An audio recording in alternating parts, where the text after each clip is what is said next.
Hey everybody, welcome back to another episode. So I think you guys are in for a treat today. I think I'm in for a treat today because we're at the Wedell-Williams Aviation Museum here in Patterson, Louisiana.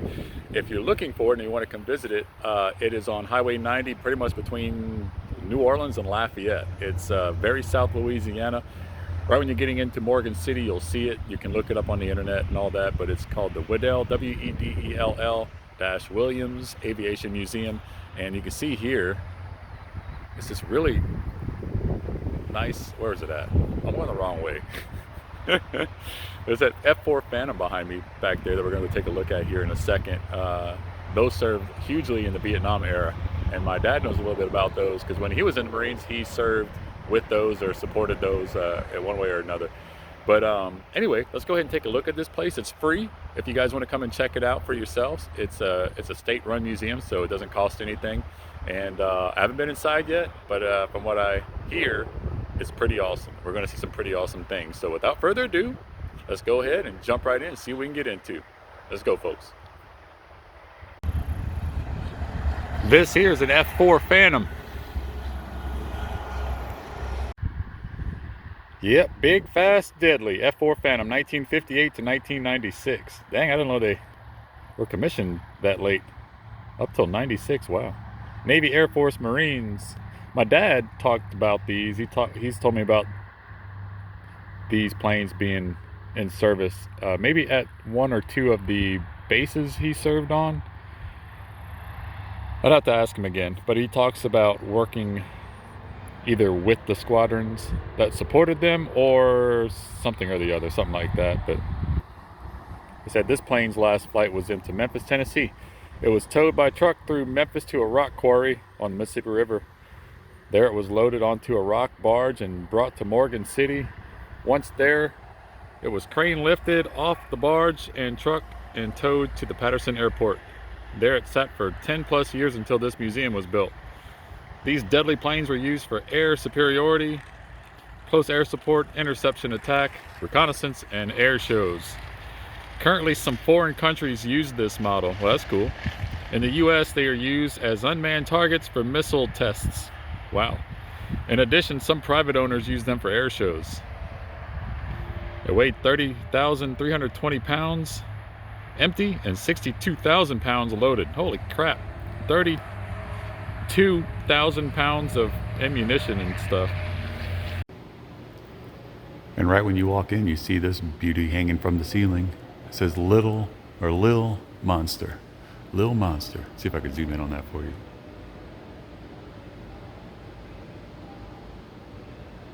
Lil Monster. November 1961 Mike. I miss aviation. So as you walk in, there's some plaques here of certain people, members and maybe supporters. And look who I see right on the end here from my Lafayette, South Louisiana peeps, Mr. Red Laurel himself. And I know he flies. I know he has a plane, so maybe he's a sponsor or a member or something. I wasn't expecting to see that. Man, check this place out.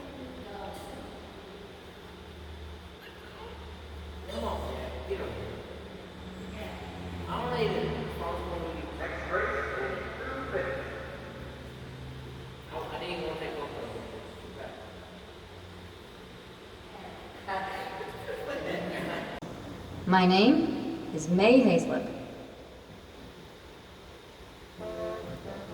Here at the 1932 National Air Races, the very first event is a clean sweep for Wedell-Williams. In third place, Roscoe Turner and Wee-Will's Gilmore Red Lion. Turner always steals the show by sharing the cockpit with his pet lion cub. Gilmore, talk to him.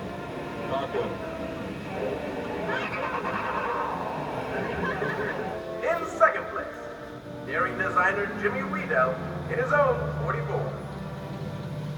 I'm very glad to receive this beautiful trophy. Wedell had lost an eye in motorcycle racing, but that never stops him. And taking top honor in first place, Jim Hazelip in the 92 is welcomed by Amelia Earhart. That's my husband, Jim. He agreed to pilot Wee Will's 92 on one condition. If he came in first, I'd get to fly the plane in the women's events. 1932 was shaping up to be Wedell-Williams' banner year. Now it's up to me to keep their winning streak going.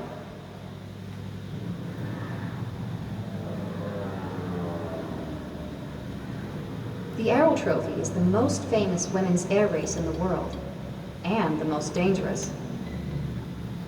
It's a closed course race, like those automobile races down in Indianapolis, except we go round and round in airplanes.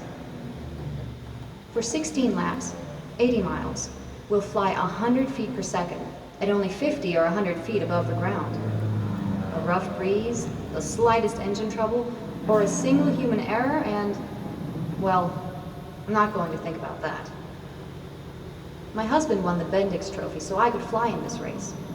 And even though I've only been up in the ship once before, I'm as ready as I'll ever be.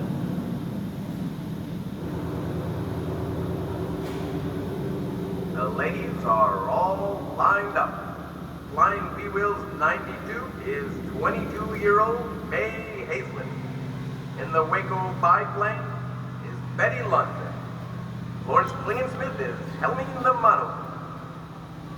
Every 10 seconds, one pilot takes off, so that rounding the first pylon, they'll be all lined up, wingtip to wingtip. All those faces here to watch us create the future, not out of thin air, but in it. Keep your eyes on the skies, folks. Don't blink now, these ladies are no wallflowers. Look at them go! Where are those other gals? They could drop in from anywhere. Off to a surprise early lead, Betty Lund, the only biplane in the race. But this race is anyone's to win. Don't try your parachutes, girls. Remember, you're only 50 feet off the ground. Who's that? Flo? Okay, Betty, you know you can't win in that old bucket. Time to give it up. And here they come. The race is already tightening up, but anyone can still take home the trophy.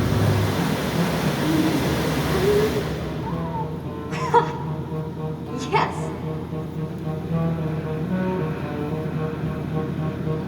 Here comes the 92 to take the lead. Sorry, Betty. The 92 takes the lead. Just stay ahead of the pack, May, and you'll be fine. But watch out, that Ike and the Monocoup are crowding in. Whoa! Look out! Hazlett turns at 92 on a dime. May Hazlett back in the lead. Watch out! Pull up, pull up! Oh my, did you see that, folks? A near collision. These ladies are daredevils. Oh, jeepers, Gladys, that was a dirty trick. Hazlett moves into third place as the Ike and the Monocoup pass. Oh, no. Don't right now.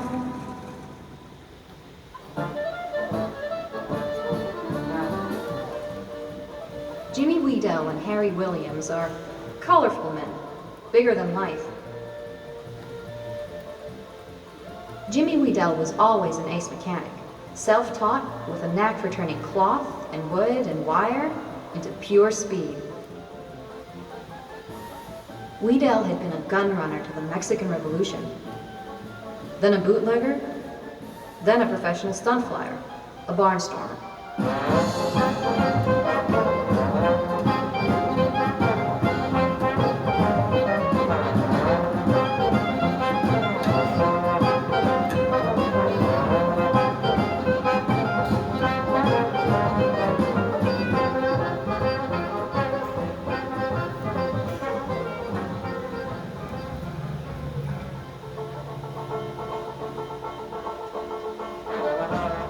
Patterson, Louisiana mayor Harry Williams was the dashing heir to a huge lumber fortune.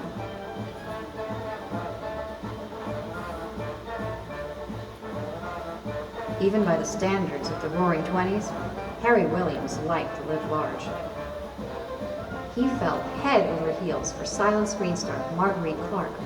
She was Mary Pickford's rival as America's sweetheart when Williams stole her from Hollywood and brought her home to Louisiana. he became just as infatuated with flying when he met Jimmy Wedell. From their airstrip in the middle of sugarcane fields, Wedell-Williams bid on airmail contracts and passenger routes.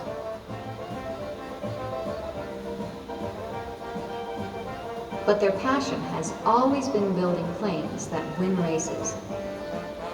Some people think these air races are just a thrill ride for daredevils, but someone has to take the risks so that air travel can become safer for everyone else. Third place is Hazlett in the We Will 92. But the real story in this race is the weather. How can these planes continue to fly, testing the boundaries of fear itself? Never been so bumped around. I can hardly see. Rain like this makes this race a death-defying feat. The chance of collision increases tenfold. Imagine traveling at 200 miles an hour in a tin can. Don't think about the rain or the turbulence. Just try to see the next pylon. Holy smoke! No, come on! Is that the pylon? Whoa! Have you ever seen more excitement in the air, ladies and gentlemen? Should they? What? They're pulling us in? Yes, folks, the Flair calls an early end to this thrilling race. They can't call the race. Who cares about the rain? Hold on, ladies and gentlemen, this just in. The judges have declared the pylon just passed to be the finish line. The victory goes to Gladys O'Donnell. In second place is May Hazlett. Third place. Coming in second really hurts. But even worse, I let Wedell-Williams down.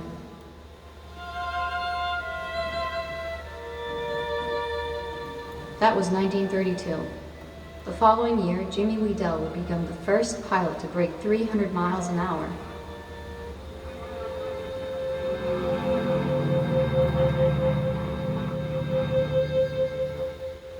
But a year after that, after tempting fate in so many races, Jimmy was dead, killed on a routine training flight.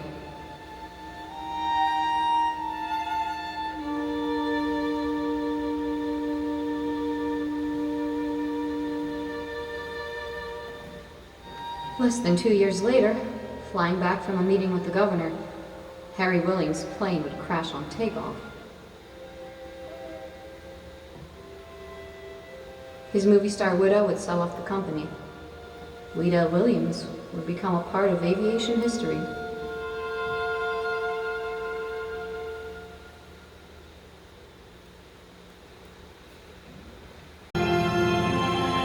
All these trophies here are from the 30s, from that time frame that you just saw in the video. So these are actually authentic trophies won in some of those races.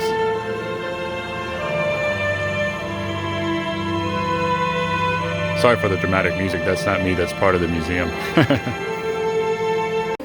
Look at this, this is a Monocoque D-145, circa 1941. And there's Red Laurel right there. Our Lafayette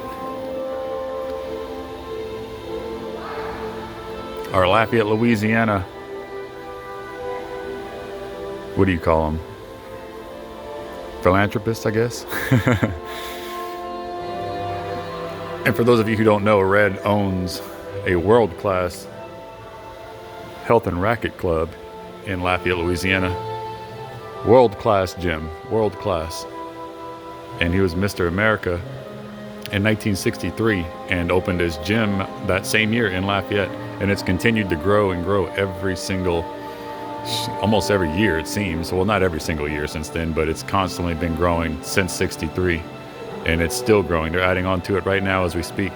But the guy's been a huge philanthropist, I guess it's a philanthropist you'd call it, here in in Louisiana, or in Lafayette, excuse me, and always involved in the community. Very involved with his members at the health club. You see him all the time when you're there. You see him working out every day and all that. But that's for the most part a story for a different day. But yeah, I just saw his plaque in his picture right there, so I thought I'd tell you a little bit about him. But a wonderful guy. Very involved in the community, and I know he has his own plane. I guess he has maybe a plane just like that one that he flies. But let's go see what else they have here. Some beautiful planes here. And this is, I don't know if this is a replica or not, but this is what you just saw in the video. Number 92. And this is, I'm assuming it's a replica. I don't even have to add soundtrack to this video because the museum's like supplying the soundtrack in the background, huh? It's so dramatic. This has to be a replica. There's a plaque right there. Let's see. Has to be a replica.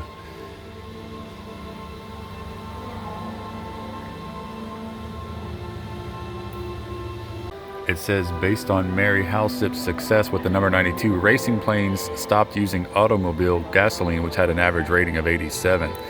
And it said, there's a story, I'm not going to read through all that, but it said many observers expected the plane to burst into flames. However, the plane proved that higher octane was better suited for large airplane engines.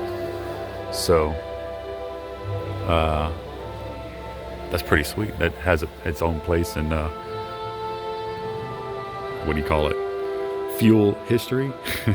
History of using different types of octanes of fuel. Look at the interior here.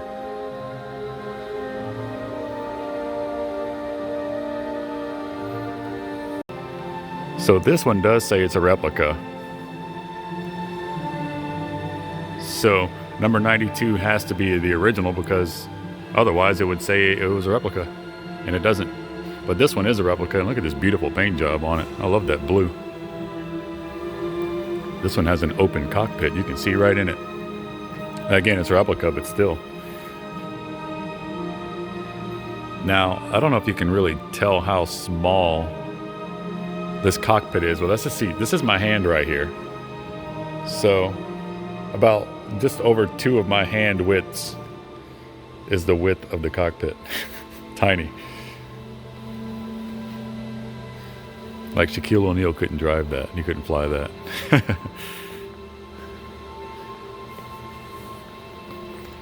But this replica here says the original was built by Jimmy Wedell in 1932.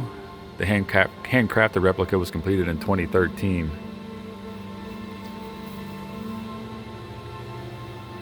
These cool little models here. This place is pretty sweet, man. You guys need to come check this out.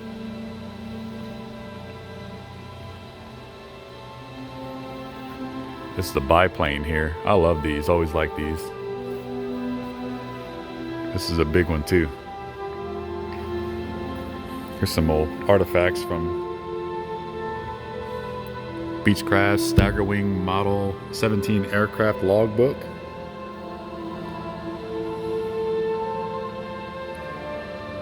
That's pretty cool. Engine logbook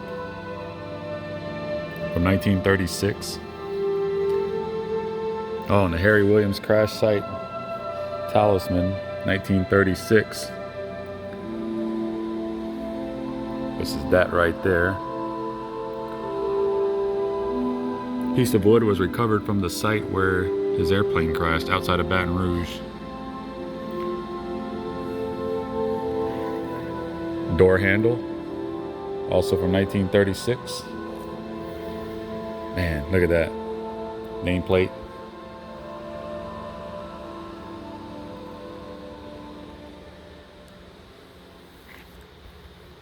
Look at this big old baby. It says Harry Williams and his chief pilot John Worthen flew a Staggerwing when they crashed and died on May 20th, 1936 in Baton Rouge. Wow. Look how pretty this is though. Man, I love aviation. I remember when I was in the Marine Corps, I served in the aviation. I can't talk. In the aviation wing in the Marine Corps, and I just loved it. I loved everything aviation, still do. I actually thought about going to college for aviation management so I could work in and around it for my career, to further my career after I got out. And actually Boeing, I love this red paint by the way, look how pretty this is. Boeing offered me a job when I was getting out, but I was already set on going to college, so I didn't take the job, but they offered me a position doing the aviation logistics stuff that I was already doing as a Marine. This is a Patterson Airport register from 1930 to 1936.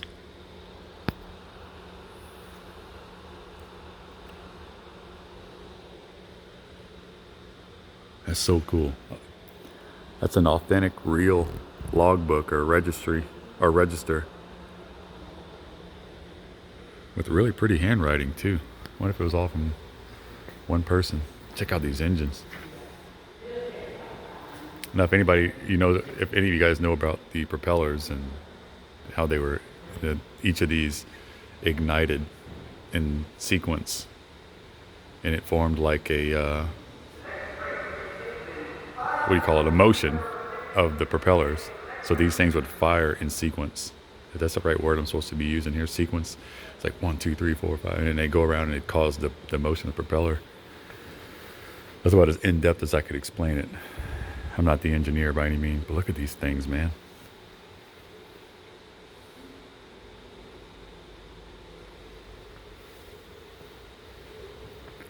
This engine here, 8-cylinder engine. Some old tools and such. It's so cool.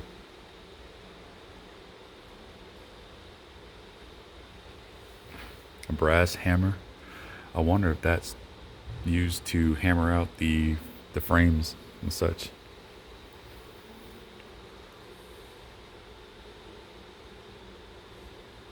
That's so cool. We all recognize that, don't we?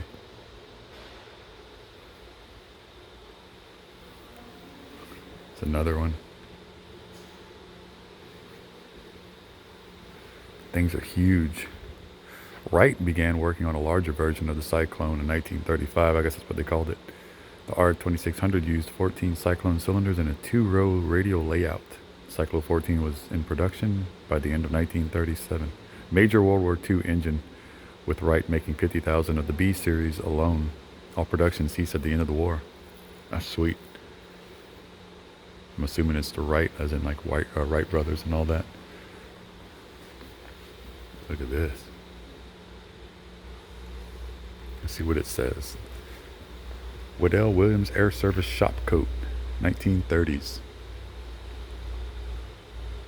And this stuff is real, like they wore that. It just fascinates me to think.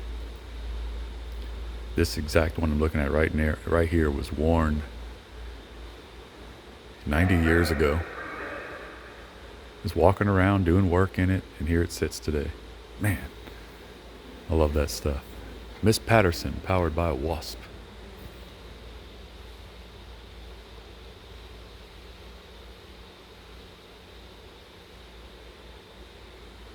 Now, what's really sweet, and I realized it on the video and you guys saw it, when you're talking about Roscoe Turner and Gilmore the Lion and all that. Now, if you guys watch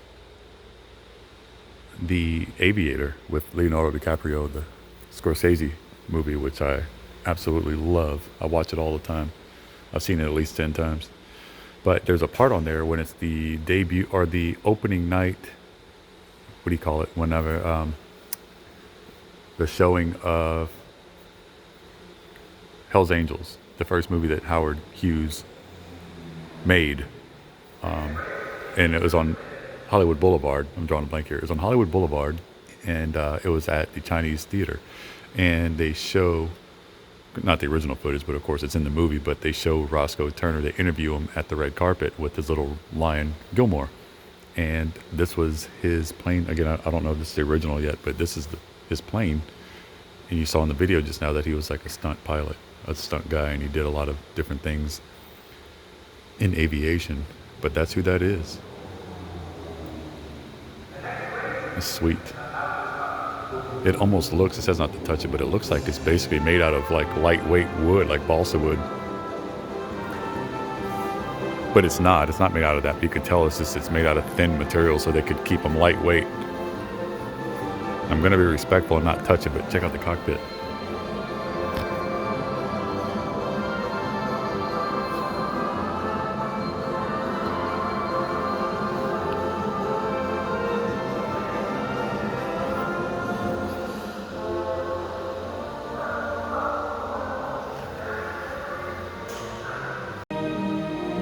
All right, guys, so I was talking to some of the curators or the people that work here, and they wanted to point this out. This is actually Jimmy Wedell's aviator certificate, his pilot license. And if you see right there, it's signed by Orville Wright himself.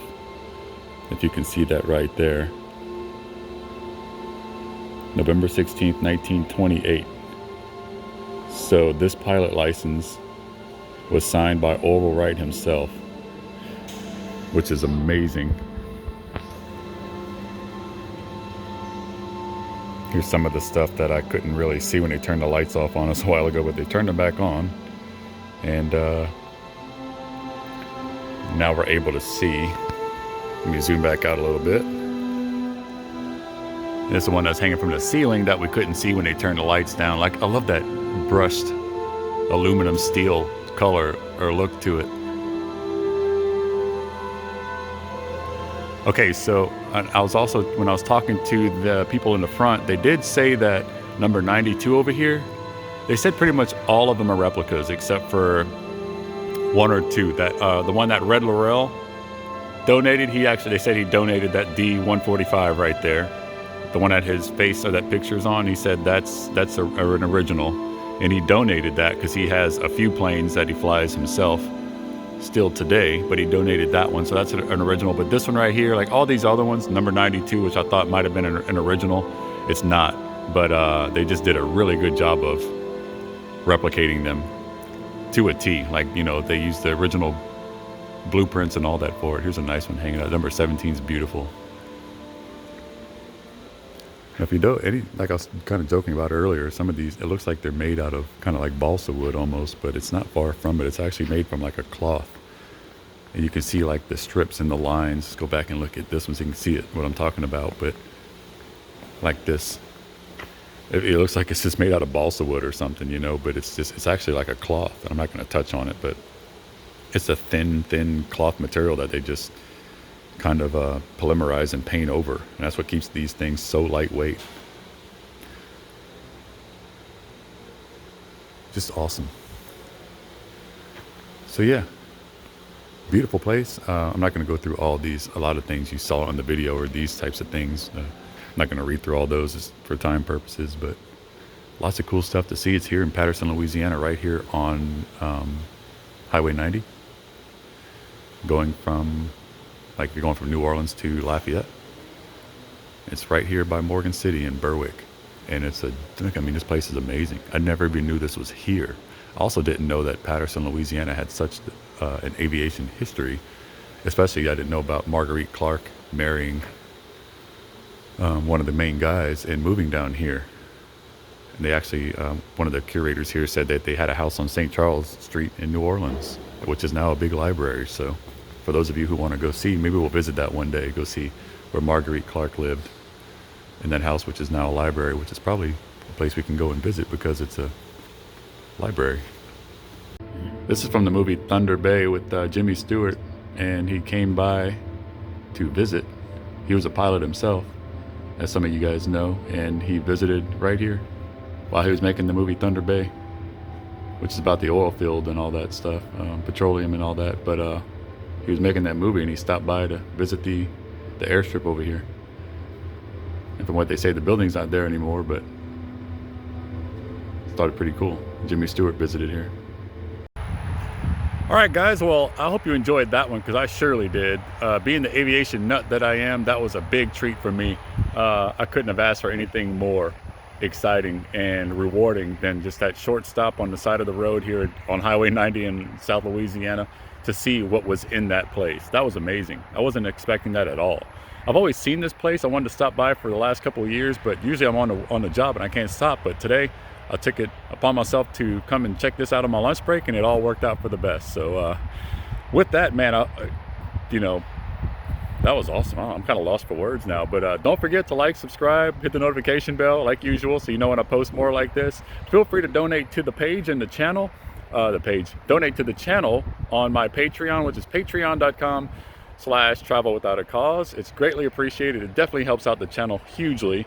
And with that, man, stay cool, stay tuned, and I'll see you on the next one. Goodbye, folks.